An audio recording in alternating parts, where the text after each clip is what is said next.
I guess my first question for you, I'm always fascinated by this. What were you like growing up as a kid? That's a great question, Jared. Never been asked that before. I was a little short kid with glasses who wanted to be an athlete and couldn't, for the most part. Now, my best sport was basketball, and in fifth grade, I was one of the best players in the grade, and then everybody shot past me in height, so that was that. Played soccer in high school, but I was still tiny, and while size doesn't really matter in soccer, it mattered because I was so small I get knocked off the ball all the time. Played JV 3 years, and the fourth year the coach said to me, I still want you on JV. You're going to get crushed out there. I said, I can't take any more JV. Please put me on varsity. I don't care if I ever play. And that's what happened. So I was kind of that person, and because I couldn't make basketball teams after fifth grade for the most part, that's how I sort of got into other things, writing being one of them. And really that's sort of what led to all this, I guess. So when did you develop a love or I guess even an interest in writing? Was it in high school or before that, or when about did that relationship start? It was high school, and a couple things happened. One, in my sophomore year, I believe, I tried out for the basketball team again, failed again, and the coach was a good guy, and he said to me, hey, why don't you be the manager? These guys on the team are all your friends anyway. Just keep stats, do that. And I did that. At the same time, I started writing for the high school paper, eventually became editor of the high school paper, and I also wrote a weekly sports column for the local town newspaper, which was nothing, but it was something kind of to get you into writing. So when I decided to go to college or look at different colleges, that was the priority, finding a place where I could either work for a great student newspaper or go to a journalism school. And I ultimately went to Penn, which had and has a great student newspaper. The Daily Pennsylvanian, right? Correct. That's right, Jared. Thank you. You got it. Now, I know for me, I didn't start broadcasting until college, and it was a great way to learn. You could, fail, and it really didn't mean a whole lot. And I have so many great experiences from that time. What was it like for you? I mean, as someone who came in with some experience, and I think, if I'm not mistaken, you had some pretty high leverage roles and responsibilities with the paper. What was that experience like, and what were some of the most important elements that helped you grow into, who you are now, not only as a writer, but as a person who is a writer, and all the social elements that go into doing your job? Well, first of all, when I got to the school and I went to the paper to the introductory meeting, I thought I could do what I did in high school, which is news, sports, whatever I wanted to. And I sat down with the sports editor.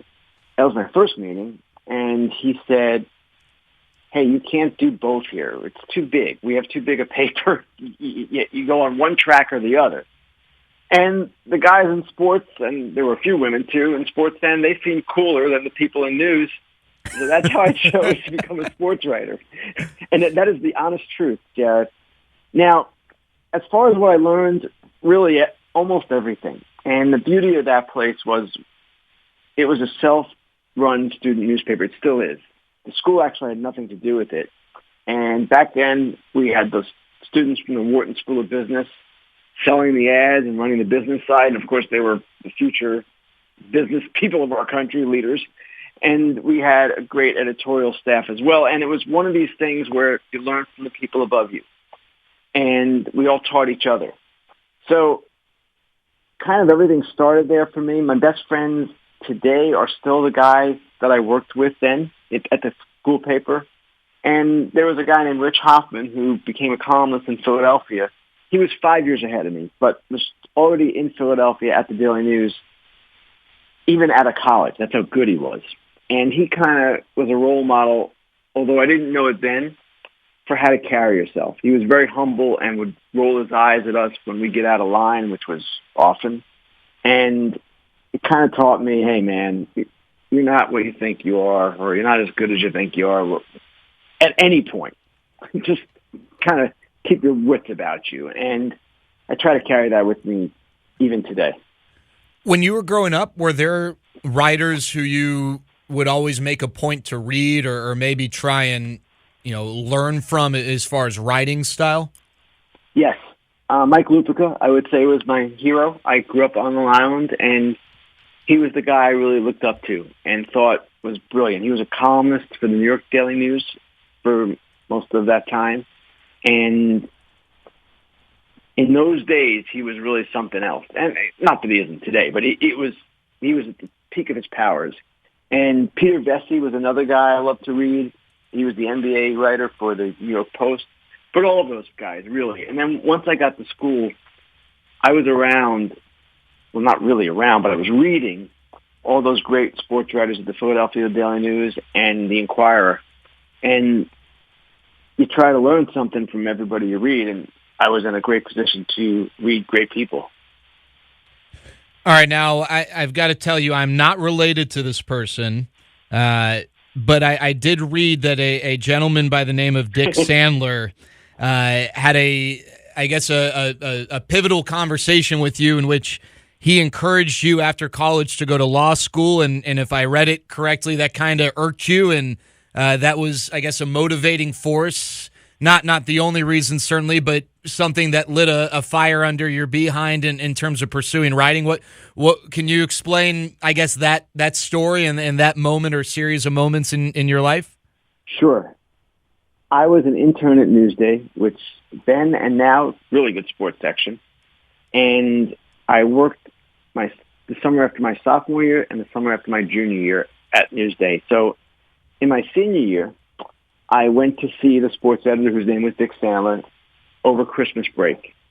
And I was under no illusions whatsoever that Newsday was going to hire me. I knew I wasn't good enough for that. There was another sports writer 2 years ahead of me who actually was good enough and spent a year in, I believe it was Cocoa Beach, Florida, before Newsday brought him right back. That guy's name is Tom Verducci. And he was, even then, a superstar. But I wasn't like that, and I wasn't that good.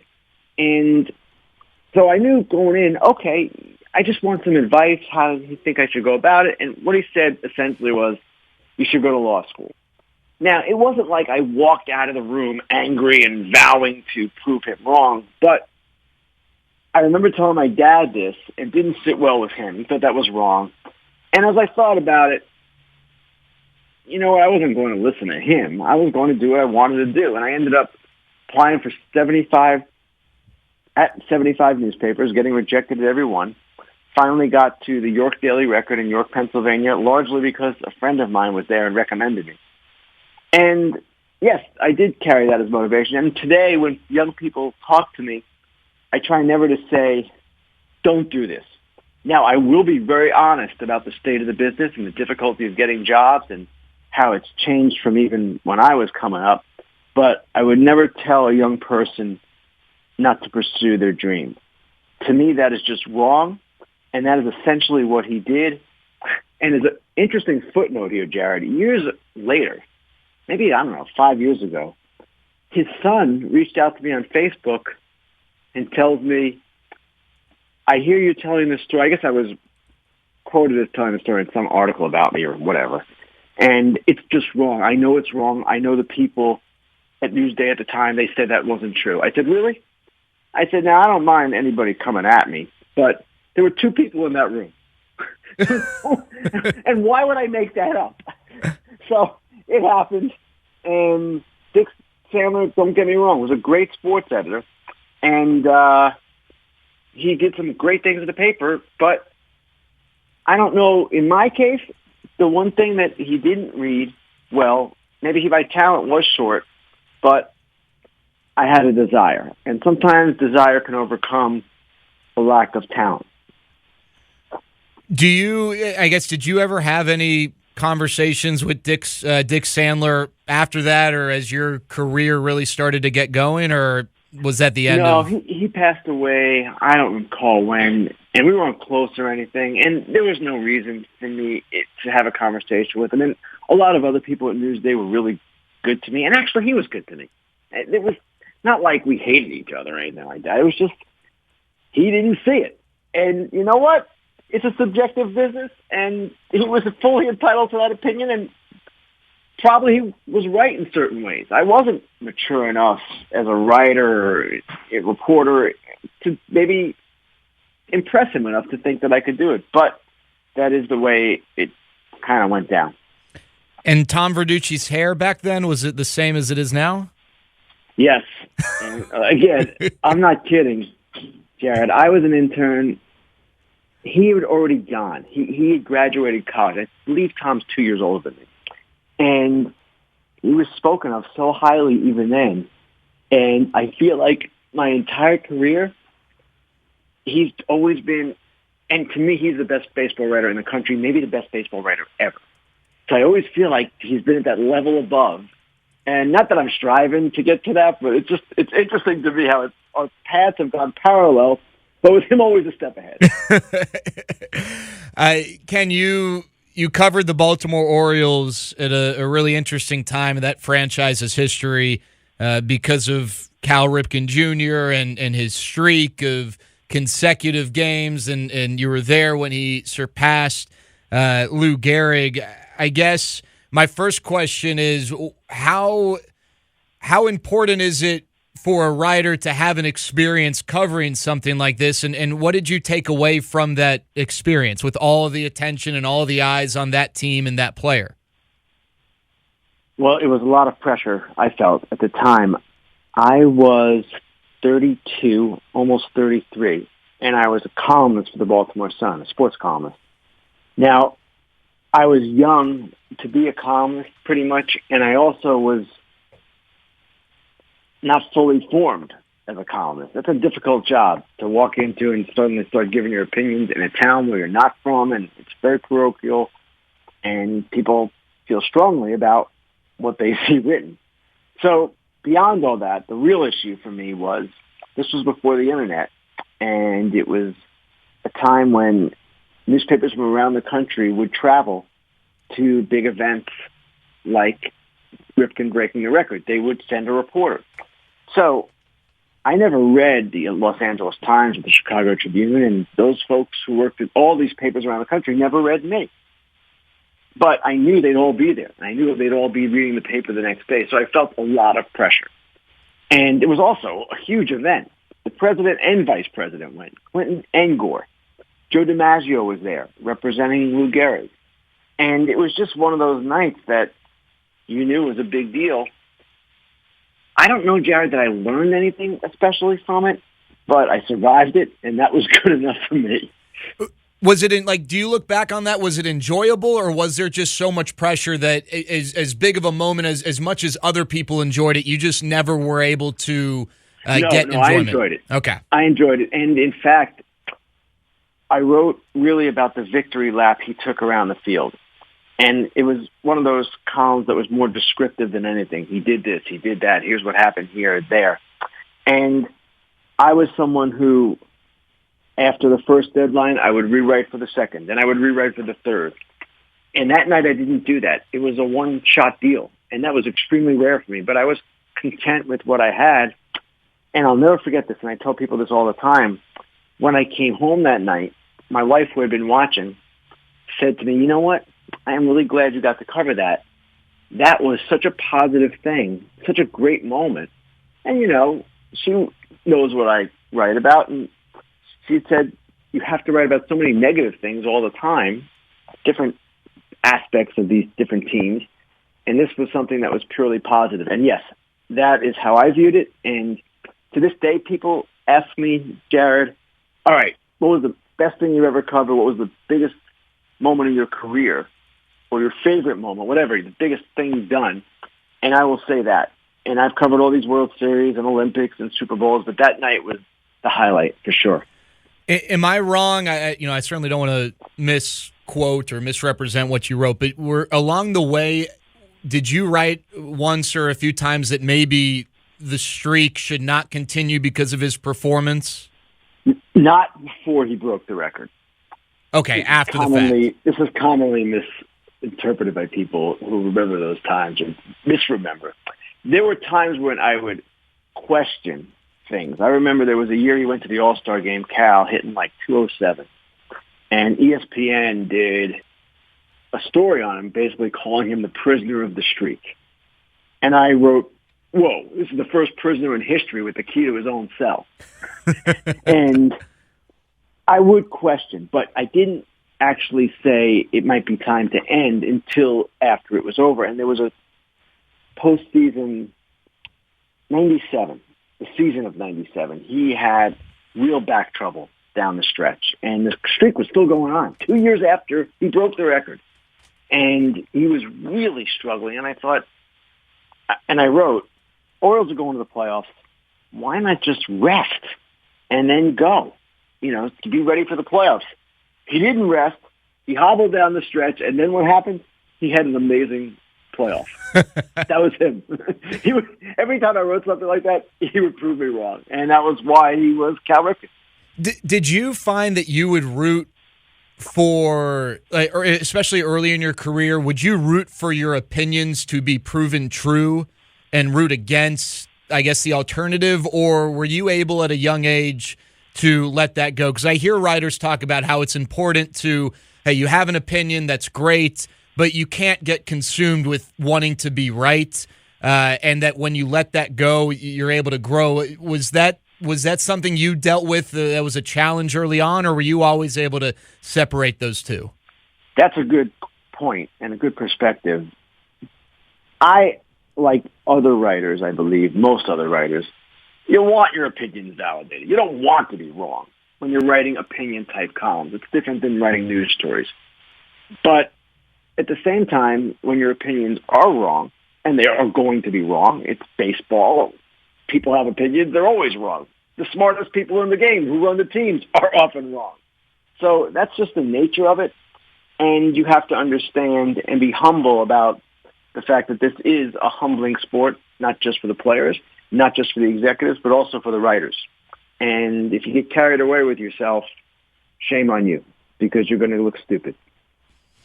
Last question about that era. What was your relationship like with Cal Ripken, and how important is that when you've got a guy who is so powerful in your ability to, in essential in what you're covering, and just I know with the way players can kind of control a clubhouse, how do you balance the need to have a positive working relationship with these guys while also feeling the comfort to be honest and not always feel like it's roses when that's not the reality?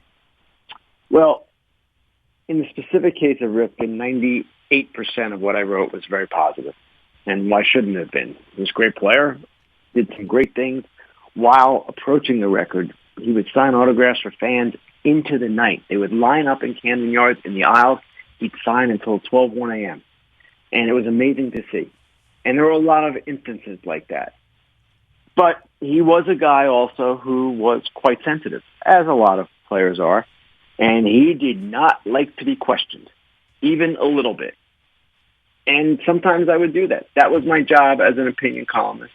And I would live with the ramifications. He was generally, almost always, actually I should say always professional. He always would answer questions. He might get snippy, but I couldn't worry about maintaining the relationship in that job as much. You write your opinion, you live with it, and if a guy doesn't talk to you, that's the way it is.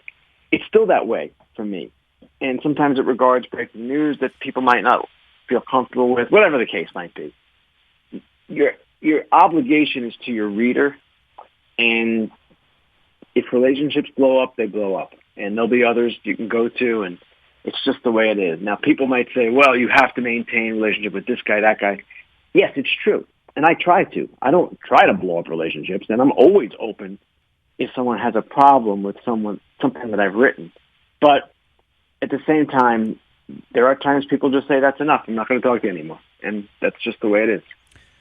All right, Ken, you now spend a ton of time doing TV stuff, whether it's for Fox or MLB Network, and I don't know if that was ever an aspiration. I know a lot of people in your position whose foundation is writing have said, hey, I just wanted to be a writer. I didn't, this was not a goal of mine. What was, I guess, your relationship with the pursuit of TV, and what was it like when you first started to work on the TV side, and what is it like now? It was not an aspiration because it was not even possible when I started. There was no ESPN, no talk radio, really. These things were starting then, but Peter Gammons had not yet gone on ESPN. Bob Ryan had not yet gone on ESPN. There was no outlet for sports writers to become people on television. So it's not even something that occurred to me. My dad would say, when I was in school, and I graduated in 1984, he was worried that I would never make money, for good reason. And he would say, maybe you can get on TV one day. And the only people on TV back then were the nightly sportscasters. They'd talk for 3 minutes or whatever it was, give the highlights, and I didn't have much interest in that. And I would tell him, Dad, I'm never going to be on TV. You got to get this through your head. And, of course, it became a great joke later on when I was on TV. Hey, look at this. You got on TV. So that is kind of where it came from. But it was not an easy transition for me. It took me a while to get comfortable. It took me a while to understand what the proper way to deliver a message on television was. And even today, it's not the most natural thing in the world for me. So it was a process, and it wasn't something I wanted to do. But once Peter Gammons set the path for all of us, Tim Kirchin and Buster Olney, John Heyman, Joel Sherman, Jeff Passan, everybody, we all owe a debt to Peter. Once he set that path, and then it became a way to increase your identity and increase your exposure and, of course, make some more money, yes, then it was something, sure, I wanted to do. I was going to ask, what your initial challenges were. I guess you kind of went into that. You're on TV in different capacities, whether it's the in-game reporting role or contributing to some of these studio shows. Which one of those is more challenging of the different roles you play on TV? The in-game reporting. You don't have much time to say what you need to say. You've got to get it right. And it's spontaneous. I'm prepared. I've got 15 topics for every game that I'm prepared to do. And I've got others in my head that I can do if the announcers want to go in a certain direction. But you never know exactly how it's going to go. The game dictates it. So that is the most difficult. And the single most difficult thing I do is right before a playoff game, Tom Verducci and I will both give, a 30-second report. And it's live. It's before a stadium that's packed and getting louder because the game is about to start. And it has to be timed in a certain way because the game is going to start. So that, to me, is the single most pressurized situation and the most difficult. And you asked me what I struggled with at first. I spoke too fast.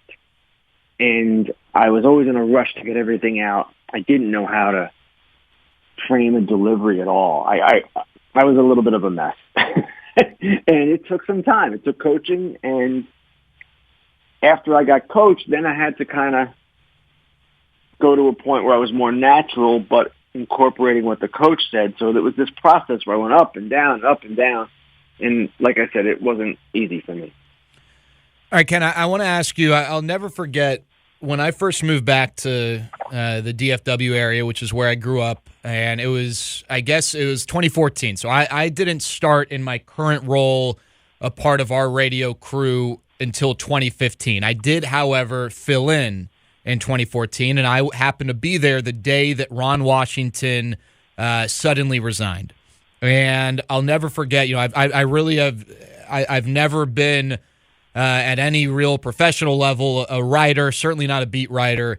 And I'll never forget all the beat writers, the main guys who covered the Rangers. At that point, it became a race to try and figure out why the heck Ron Washington, the most successful manager in franchise history, had resigned. They were all, you know what the press box, at the old, I guess now the old Globe Life Park was like, and they were all kind of in that walkway area, or some even out on the concourse, texting and calling, and it was just this furious race. And I'd really never seen anything like that. And I guess I'm curious, what is it like to be a part of that race when you're up against however many other people are trying to get that story first? What is that like?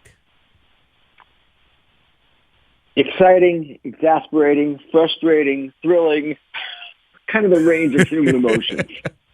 Tense, and it depends on the story. That one, I wasn't involved in that per se, because that was mostly the beat guys going for that, although we were all, I'm sure, trying to find out.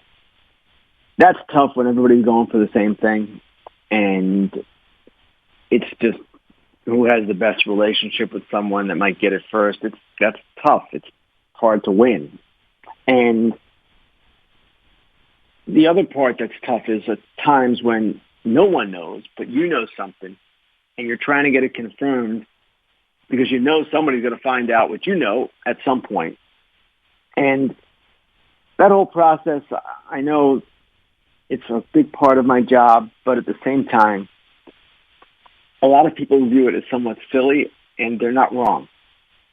Because if I get something, let's say Chris Woodward contract extension, all right, just for the sake of discussion.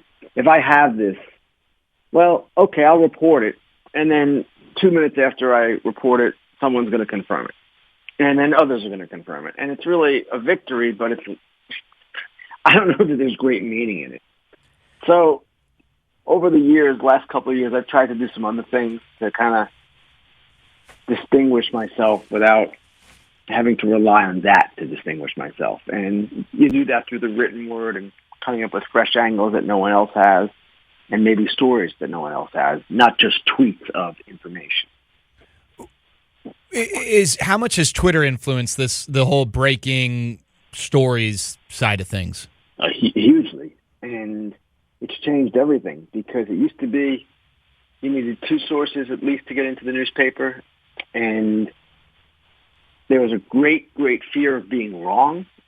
And Twitter has eliminated the two-source thing. It's eliminated, not for all of us, but for many people, the fear of being wrong, because on Twitter, the atmosphere is, oh, that's wrong. Well, okay, just give us the next one.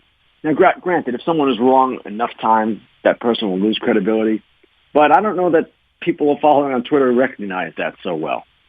So it's much more of a race, and there's less context given on a breaking news story because it's a tweet first. And we try in The Athletic to, give as much context as possible after the news breaks, or sometimes break it in The Athletic. But it's definitely changed it. It does enable people to get the information sooner, but I don't know that it's always been a change for the better. Ken, I know relationships are a huge part of your role, and they are in mine. And I think as far as my role is concerned, I have the advantage in that I am with the guys on the Rangers every single day. And I have the ability, time-wise, to not constantly have to talk to them about something that is pressing. A lot of my conversations with them are just whatever conversations you'd have shooting the breeze with someone. For someone in your role, you spend a few days in this city, and that city, and that city, and you're constantly on the go. How do you go about developing these relationships without the players necessarily feeling like it's just this total transactional thing, but develop these genuine relationships? Because it seems like you have that, and you must do a great job at that. But I think it's a challenge when you're not just sitting there covering one team. It is. And certainly it is different in that sense than being a beat person or someone like yourself, Jared, who is around the team all the time. I've got a couple of advantages in this regard. One, I've been around a long time, so I know people. Two, I'm on television, so the players know who I am if they're paying attention on television, as most of them are. I wouldn't say most of them are reading me or anybody else, but they certainly know who the guys on TV are. So that gives me kind of a leg up. And I do text with certain players. I maintain relationships. When I do a broadcast, I'll talk to a lot of players. And it just goes kind of from there. That's the only way I can really describe it. But a lot of it, honestly, comes from being on TV, I must say, because that changed. It changed your exposure. It changed your identity, and it made you more visible to the players. They know who you are. All right, Ken, last question. I appreciate you doing this. This is taking a detour. It does not have to be tied to your professional career at all. What is something that you would like to learn or try? Well, I don't know that there's anything right now. There are certainly places I'd like to travel to, but I will say this. The one regret I have, biggest regret I have, is not learning Spanish and staying with it at a younger age. I'm not going to do it now. I'm 57. I just don't know that it's going to happen for me, and I don't have much time. But had I done that and been more serious about it, I took it in high school. But at the same time, if I had stayed with it and understood where my career was maybe heading, which I did not understand, I was not even a guy focused on baseball. I just wanted to cover sports. Then I would have been more diligent about that, because the players who are Spanish speakers first, they greatly appreciate any effort you might make to communicate with them in their first language. And I'm not someone who could do that. And like I said, that's a big regret for me.